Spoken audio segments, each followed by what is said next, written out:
ಮಗ ನಾಳೆಯಿಂದ IPL ಅದ್ದೂರಿಯಾಗಿ ಸ್ಟಾರ್ಟ್ ಆಗ್ತಾ ಇದೆ. ಇನಾಗರಲ್ ಸೆರೆಮನಿ ಇಲ್ವಲ್ಲ, ಸ್ಟಾರ್ಟ್ ಆಗ್ತಿದೆ ನಾಳೆಯಿಂದ IPL. So one strong bold prediction ಮಾಡುವಂಥ ಸಮಯ. IPL ಪ್ಲೇ ಆಫ್ಸ್ಗೆ ಯಾವ ತಂಡಗಳು ಆನ್ ಪೇಪರ್ ನೋಡ್ತು ಅಂತ ಅಂದಾಗ, ಎಲ್ಲ ಟೀಮ್ಗಳನ್ನ ಗಮನಿಸ್ತು ಅಂತ ಅಂದಾಗ ಸ್ವಲ್ಪ ಮಟ್ಟಿಗೆ ಈ ಟೀಮ್ ಸ್ಟ್ರಾಂಗ್ ಆಗಿದ್ದಾವೆ ಅಂತ ಅನ್ನಿಸ್ತಿದೆ. ಆ್ಯಂಡ್ ಇವರು ಕೂಡ ಪ್ಲೇ ಆಫ್ಸಿಗೆ ಎಂಟ್ರಿ ಕೊಡ್ಬೋದು ಈ ಸೀಸನ್ ಅಂತ ಆನ್ ಪೇಪರ್ ಅನ್ನಿಸ್ತಿದೆ. ಅದೇ ಹೇಳಿದ್ನಲ್ಲ, ಆನ್ ಪೇಪರೇ ಬೇರೆ, ಆನ್ ಫೀಲ್ಡೇ ಬೇರೆ. ಎಕ್ಸಿಕ್ಯೂಷನ್ ಮುಖ್ಯ. ಆನ್ ಪೇಪರ್ ಏನೇ ಇರ್ಬೋದು, ಎಕ್ಸಿಕ್ಯೂಟ್ ಮಾಡೋದು ಸಿಕ್ಕಾಪಟ್ಟೆ ಇಂಪಾರ್ಟೆಂಟ್ ಆಗುತ್ತೆ. ಆನ್ ಪೇಪರ್ ಸಿಕ್ಕಾಪಟ್ಟೆ ಸ್ಟ್ರಾಂಗ್ ಆಗಿದ್ಬಿಟ್ಟು ಅಲ್ಲಿ ಎಕ್ಸಿಕ್ಯೂಷನಲ್ಲಿ ಎಡುತ್ತು ಅಂತ ಅಂದರೆ ಎಂಥ ಟೀಮ್ ಅದನ್ನು ಕೂಡ ಎಡವಿ ಬಿದ್ದೋಗ್ಬಿಡ್ತವೆ. ಎಂಥ ಪುಡಾಂಗ್ ಟೀಮ್ ಕಟ್ಟಿದ್ರು ಕೂಡ.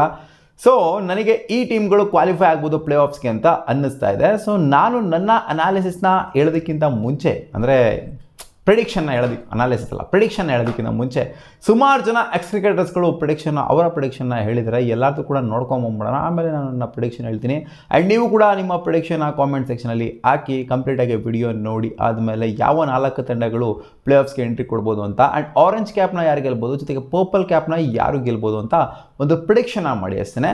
ಸೊ ಸ್ವಲ್ಪ ಕ್ರಿಕೆಟರ್ಸ್ಗಳು ಹೇಳಿರೋದೇನು ಅಂತ ಅಂದರೆ, ಫಸ್ಟು ಆ್ಯಕ್ಟಿವ್ ಕ್ರಿಕೆಟರ್ ಬಗ್ಗೆ ತೊಗೊಂಡ್ಬಿಡೋಣ. ಅದೇ ನಮ್ಮ ಜಿತೇಶ್ ಶರ್ಮಾ ಅವರು ಒಂದು ಸ್ಟ್ರಾಂಗ್ ಬೋಲ್ಡ್ ಪ್ರಿಡಿಕ್ಷನ್ ಮಾಡಿದರೆ ಒಂದು ಪಾಡ್ಕಾಸ್ಟಲ್ಲಿ ಅವ್ರು ಹೇಳ್ತಾರೆ ಯಾರು ಕ್ವಾಲಿಫೈ ಆಗ್ತಾರೆ ಅಂತಂದರೆ, RCB first, Punjab Kings next, Mumbai Indians next, SRH next. 4 ತಂಡಗಳು RCB, ಪಂಜಾಬ್ ಕಿಂಗ್ಸ್, ಮುಂಬೈ ಮತ್ತು ಸನ್ರೈಸರ್ಸ್ ಹೈದರಾಬಾದ್, ಈ 4 ತಂಡಗಳು ಕ್ವಾಲಿಫೈ ಆಗ್ತಾರೆ ಅಂತ ಜಿತೇಶ್ ಶರ್ಮಾ ಅವರು ಹೋಪ್ ಮಾಡ್ತಾ ಇದ್ದಾರೆ. ಇಲ್ಲಿಂದ ಆಚೆಗೆಲ್ಲ ಕ್ರಿಕೆಟರ್ಸ್ಗಳು, IPLನ ಕ್ರಿಕೆಟರ್ಸ್ಗಳು. ಫ್ಯಾಫ್ ಡು ಪ್ಲೆಸಿಸ್ಸು ಹೇಳ್ತಾ ಇದ್ದಾರೆ ಮುಂಬೈ ಇಂಡಿಯನ್ಸ್ ಪಕ್ಕ ಕ್ವಾಲಿಫೈ ಆಗುತ್ತೆ, RCB ಪಕ್ಕ ಕ್ವಾಲಿಫೈ ಆಗುತ್ತೆ, ಪಂಜಾಬ್ ಕಿಂಗ್ಸ್ ಪಕ್ಕ ಕ್ವಾಲಿಫೈ ಆಗುತ್ತೆ. ಜೊತೆಗೆ CSK ಮತ್ತು DC ಮಧ್ಯೆ ಇಲ್ಲೊಂದು ಸ್ವಲ್ಪ ಟೈ ಇದೆ. DC ಮಧ್ಯೆ ಏನಕ್ಕೆ ಟೈ ಇದೆ ಅಂದರೆ, DCಗೆ ಒಬ್ಬ ಪಾಡಿದಲ್ಲ, CSKಗೆ ಒಬ್ಬ ಪಾಡಿದಲ್ಲ, ಅದಕ್ಕೋಸ್ಕರ ಇಬ್ಬರನ್ನೂ ಕೂಡ ಇಟ್ಟಿರೋ ಥರ ಕಾಣಿಸ್ತೈತೆ. ಅಂದರೆ ಇಲ್ಲಿ 4ನೇ ಪೊಸಿಷನಲ್ಲಿ ಯಾರು ಬೇಕಾದ್ರೂ ಕ್ವಾಲಿಫೈ ಆಗ್ಬೋದು. CSKನೂ ಬರ್ಬೋದು ಅಥವಾ DC ಬರ್ಬೋದು, ಯಾರು ಬೇಕಾದ್ರೂ ಬರ್ಬೋದು ಅಂತ ಹೇಳಿದ್ದಾರೆ. ಈ ಕಡೆಯಿಂದ ಇರ್ಫಾನ್ ಪಠಾಣ್ ಅವರು ಪ್ರಿಡಿಕ್ಟ್ ಮಾಡ್ತಾ ಇದ್ದಾರೆ Mumbai Indians first, Delhi capitals next, Punjab Kings third, ಆಮೇಲೆ RR ಅವರು ಕ್ವಾಲಿಫೈ ಆಗ್ಬೋದು ಅಂತ ಅಂತಿದ್ದಾರೆ. RR ಅವ್ರನ್ನ ಜಾಸ್ತಿ ಯಾರೂ ಕೂಡ ತಗೊಂಡಿಲ್ಲ. ಇಲ್ಲಿ ಇರ್ಫಾನ್ ಪಠಾಣ್ ಸ್ವಲ್ಪ ವಿಭಿನ್ನವಾಗಿ ಯೋಚನೆ ಮಾಡಿಬಿಟ್ಟು RCB ಕ್ವಾಲಿಫೈ ಆಗೋದೇ ಇಲ್ಲ ಅಂತ ಹೇಳ್ತಾ ಇದ್ದಾರೆ. ಹರ್ಭಜನ್ ಸಿಂಗ್ ಅವರು 3 ಟೀಮ್ಗಳನ್ನ ಮಾತ್ರ ಪ್ರಿಡಿಕ್ಟ್ ಮಾಡಿದರೆ, ಇನ್ನೊಂದು ಟೀಮ್ನ ನೀವೇ ಪ್ರಿಡಿಕ್ಟ್ ಮಾಡ್ಕೊಂಬಿಡಿ ಅಂತ ಹೇಳಿದರೆ, ಮುಂಬೈ ಇಂಡಿಯನ್ಸ್ ಪಕ್ಕ ಕ್ವಾಲಿಫೈ ಆಗುತ್ತೆ, ಸನ್ರೈಸರ್ಸ್ ಪಕ್ಕ ಕ್ವಾಲಿಫೈ ಆಗುತ್ತೆ, ಜೊತೆಗೆ ಪಂಜಾಬ್ ಕಿಂಗ್ಸ್ ಕ್ವಾಲಿಫೈ ಆಗುತ್ತೆ, 3ನೇದು ನೀವೇ ಯೋಚನೆ ಮಾಡ್ಕೊಳ್ಳಿ ಅಂತ ಹೇಳ್ಬಿಟ್ಟಿದ್ದಾರೆ. ಆ್ಯಂಡ್ ಆಕಾಶ್ ಚೋಪ್ರಾ ಅವ್ರು ಪ್ರಿಡಿಕ್ಟ್ ಮಾಡಿರೋದು ಮುಂಬೈ ಇಂಡಿಯನ್ಸ್ ಪಕ್ಕ ಕ್ವಾಲಿಫೈ ಆಗುತ್ತೆ, DC ಪಕ್ಕ ಆಗುತ್ತೆ, RCB ಪಕ್ಕ ಆಗುತ್ತೆ, ಆ್ಯಂಡ್ ಪಂಜಾಬ್ ಕೂಡ ಪಕ್ಕ ಆಗುತ್ತೆ. MI, DC, RCB ಆ್ಯಂಡ್ ಪಂಜಾಬ್ನ ಆಕಾಶ್ ಚೋಪ್ರಾ ಪ್ರಿಡಿಕ್ಟ್ ಮಾಡ್ತು ಅಂತಂದರೆ, ಈ ಕಡೆಯಿಂದ ಚತೇಶ್ವರ್ ಪೂಜಾರ ಅವ್ರು ಪ್ರಿಡಿಕ್ಟ್ ಮಾಡಿದರೆ GTನ, CSKನ, KKRನ ಆ್ಯಂಡ್ MIನ. GT ಫಸ್ಟ್ ಅಂತೆ, CSK ನೆಕ್ಸ್ಟ್ ಅಂತೆ, KKR ನೆಕ್ಸ್ಟ್ ಅಂತೆ, ಆಮೇಲೆ MI ಫೋರ್ತ್ ಅಂತೆ. ಸೊ ಒಂಥರ ನೋಡ್ತು ಅಂತಂದರೆ ಏನೇನೋ ಒಂಥರ ಹುಚ್ಚ ಪ್ರಿಡಿಕ್ಷನ್ ಅಂತ ಅನ್ನಿಸ್ತಾ ಇದೆ ಇದು. CSKನೂ ಒಂದು ಕಡೆ ಪಕ್ಷ ಓಕೆ, GTನೂ ಕಡೆ ಪಕ್ಷ ಓಕೆ, ಮುಂಬೈಯೂ ಕಡೆ ಪಕ್ಷ ಓಕೆ. KKR ಎಲ್ಲಿಂದ ಆಗಿರೋ? KKR ಏನಾದರೂ ಕ್ವಾಲಿಫೈ ಬೇಡ, KKR ಟ್ರೋಫಿ ಗೆದ್ಬಿಡ್ತು ಅಂದರೆ ತಲೆ ಬೋಡ್ಸ್ಕೊಂಡ್ಬಿಡ್ತೀನಿ ಇವರು ನಾನು. KKR ಗೆದ್ಬಿಡ್ತು ಅಂತಂದರೆ ನಿಜ, ಇದಂತೂ ಪ್ರಾಮಿಸು. KKR ಗೆದ್ಬಿಡ್ತು ಅಂದರೆ ತಲೆ ಬೋಡ್ಸ್ಕೊಂಡು ನಿಂತ್ಕೊಂಡ್ಬಿಡ್ತೀನಿ ಹಂಗೆ.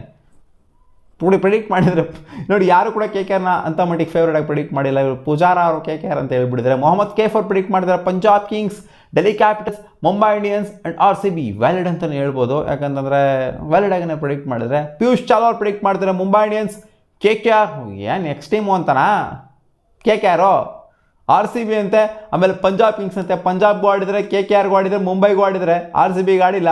ಆದರೂ RCBನ ಪ್ರಿಡಿಕ್ಟ್ ಮಾಡಿದರೆ. ಅವ್ರು ಆಡಿರೋಂಥ 3 ಫ್ರಾಂಚೈಸು ಕೂಡ ಪ್ರಿಡಿಕ್ಟ್ ಮಾಡಿಬಿಟ್ಟಿದ್ದಾರೆ ಚಾವ್ಲಾ ಅವರು. ಸಂಜಯ್ ಬಾಂಗಾರ್ ಅವರು ಪ್ರಿಡಿಕ್ಟ್ ಮಾಡ್ತಾರೆ ಮುಂಬೈ ಇಂಡಿಯನ್ಸ್ ಫಸ್ಟ್ ಅಂತೆ, RCB ನೆಕ್ಸ್ಟ್ ಅಂತೆ, ಪಂಜಾಬ್ ಕಿಂಗ್ಸ್ ಥರ್ಡ್ ಅಂತೆ, ಆ್ಯಂಡ್ ಡೆಲ್ಲಿ ಕ್ಯಾಪಿಟಲ್ಸ್ ಫೋರ್ತ್ ಅಂತೆ. ಸಂಜಯ್ ಬಾಂಗಾರ್ RCBಯ ಕೋಚ್. ಬಾಲಾಜಿ ಲಕ್ಷ್ಮೀಪತಿ ಬಾಲಾಜಿ ಅವರು ಪ್ರಿಡಿಕ್ಟ್ ಮಾಡ್ತಾರೆ CSK ಪ್ಲೇಯರು. CSK ಫಸ್ಟ್ ಅಂತ ಅವ್ರ ಪ್ರಕಾರ, ಆ್ಯಂಡ್ ಮುಂಬೈ ಇಂಡಿಯನ್ಸ್ ನೆಕ್ಸ್ಟ್ ಅಂತೆ, RCB ನೆಕ್ಸ್ಟ್ ಅಂತೆ, ಥರ್ಡ್ ಪೊಸಿಷನ್ ಅಂತೆ, ಫೋರ್ತ್ ಪೊಸಿಷನು SRH ಅಂತೆ. ಇಲ್ಲಿ 3 ಸೌತ್ ಇಂಡಿಯನ್ ಟೀಮ್ಗಳನ್ನ ಇಟ್ಬಿಟ್ಟಿದ್ರೆ ಇವರು. ಮುಂಬೈ ಇನ್ನೇನು ಒಂಥರ ನಾರ್ತಿಂದ ಯಾವುದೂ ಕ್ವಾಲಿಫೈ ಆಗಿದ್ರೆ ಎಲ್ಲ ಒಂದು ರೇಂಜಿಗೆ ಮಿಡ್ಡು ಮತ್ತು ಸೌತಿಂದನೇ ಕ್ವಾಲಿಫೈ ಆಗುತ್ತೆ ಅಂತ.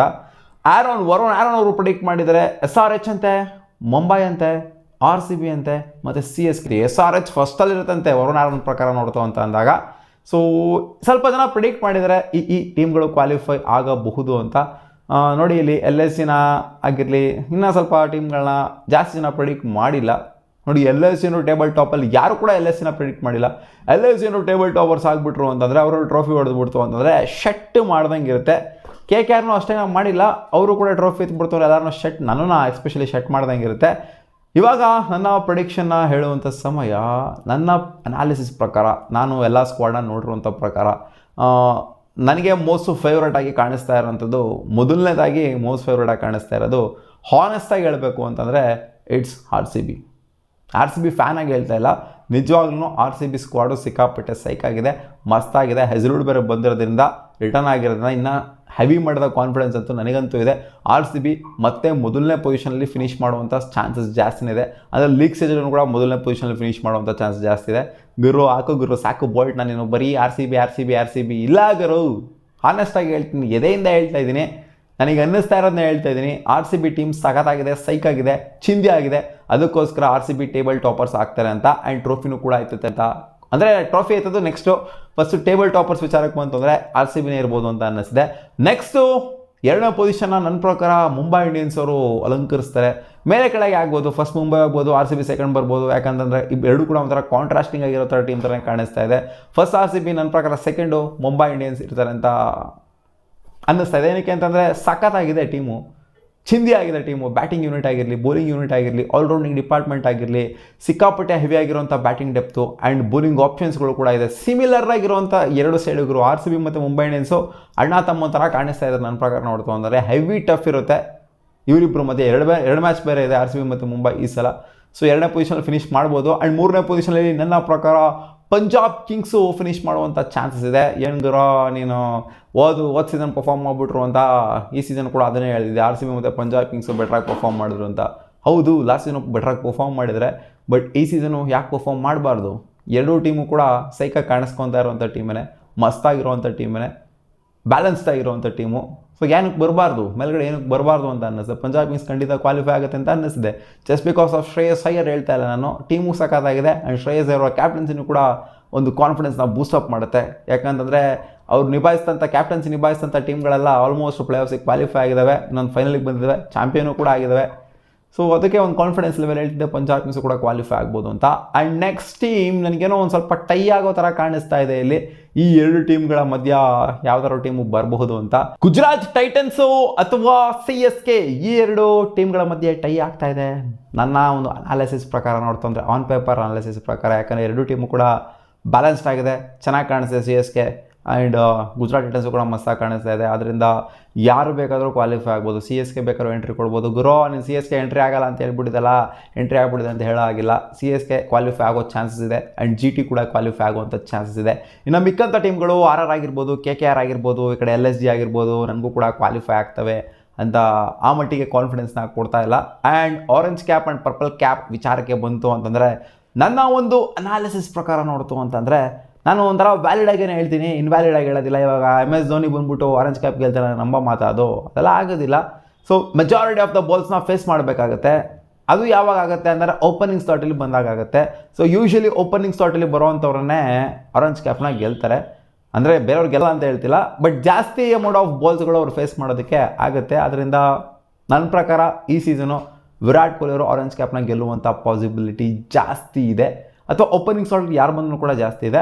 ಆದರೆ ವಿರಾಟ್ ಕೊಹ್ಲಿ ಅವರಿಗೆ ಪಾಸಿಬಿಲಿಟಿ ಇದೆ ಅಂತ ಒಂದು ಗಟ್ ಫೀಲಿಂಗ್ ಹೇಳ್ತಾ ಇದೆ. ಆ್ಯಂಡ್ ಇನ್ನೂ ಒಂದು ಪರ್ಪಲ್ ಕ್ಯಾಪ್ ಅಂತ ಬಂದಾಗ, ಯಾವ ಸೀಸನು ಪರ್ಪಲ್ ಕ್ಯಾಪ್ನ ಗೆದ್ದಿಲ್ಲದೆ ಇರೋಂಥ ಪ್ಲೇಯರು ಗೆಲ್ಬೋದು ಅಂತ. ಅದೇ ಮುಂಬೈ ಇಂಡಿಯನ್ಸ್ನ Jassi bhai. Only believe on Jassi bhai because game changer player only Jassi bhai ಅಂತ ಅನ್ನಿಸ್ತಾ ಇದೆ. ಏನಕ್ಕಪ್ಪ ಈ ಸೀಸನ್ ಅನ್ನಿಸ್ತಾ ಇದೆ ಅಂತ ಕೇಳ್ತು ಅಂತಂದರೆ, ನೋಡಿ ಪೋಪ್ಲೇಟ್ 2 ಓವರ್ ಹಾಕ್ತಾರೆ, ಡೆತ್ ಓವರ್ಸಲ್ಲಿ ಕೂಡ 2 ಓವರ್ ಹಾಕ್ತಾರೆ. ಸೊ ಮ್ಯಾಕ್ಸಿಮಮ್ ವಿಕೆಟ್ ಟೇಕಿಂಗ್ ಒಂದು ಏನು ಹೇಳ್ತಾರೆ ಅಬಿಲಿಟಿ ಜೊತೆಗೆ ಎಲ್ಲ ಬಂದು ನೋಡ್ತು ಅಂತಂದರೆ, ಅಂದರೆ ಚಾನ್ಸ್ ನೋಡ್ತು ಅಂತಂದರೆ ಡೆತ್ ಓವರ್ಸಲ್ಲೂ ಬೌಲಿಂಗ್ ಮಾಡೋದ್ರಿಂದ, ಪೋಪ್ಲಲ್ಲೂ ಬೌಲಿಂಗ್ ಮಾಡೋದ್ರಿಂದ, ಸೊ ಚಾನ್ಸ್ ವೈಸ್ ನೋಡ್ತು ಅಂದರೆ ಜಾಸ್ತಿನೇ ಇರುತ್ತೆ. ಅದಕ್ಕೋಸ್ಕರ ಒಂದು ಕಾನ್ಫಿಡೆನ್ಸ್ ಹೇಳ್ತಾರೆ ಟ್ರೆಂಟ್ ಬೋಲ್ಟು ತೆಗಿಬೋದಪ್ಪ ಅಂತ ಹೇಳ್ಬೋದು. ಬಟ್ ಇಲ್ಲ, ಟ್ರೆಂಟ್ ಬೋಲ್ಟ್ ಅನ್ನಿಸ್ತಾ ಇಲ್ಲ ನನಗೆ ಈ ವರ್ಷ. ಜಸ್ಸಿ ಬಾಯ್ ತೆಗಿಬೋದು ಅಂತ ಅನ್ನಿಸ್ತಾ ಇದೆ. ಸೊ ನೋಡುವ ಅದೇನಾಗುತ್ತೆ ಅಂತ. ನೀವು ನಿಮ್ಮ ಪ್ರಿಡಿಕ್ಷನ್ ಏನು ಅಂತ ಕಾಮೆಂಟ್ ಸೆಕ್ಷನ್ ಹಾಕಿ. ಟಾಪ್ 4 ಟೀಮ್ಸ್ ಜೊತೆಗೆ ಆರೆಂಜ್ ಕ್ಯಾಪ್ ಆ್ಯಂಡ್ ಪರ್ಪಲ್ ಕ್ಯಾಪ್ನ ಮ್ಯಾಚ್ ಹಾಕಿ ನಮ್ಮ ಮುಂಚೆ. ಮತ್ತೆ ಸಿಗುವ ಮುಂದಿನ ವಿಡಿಯೋದಲ್ಲಿ ಗಾಯ್ಸ್.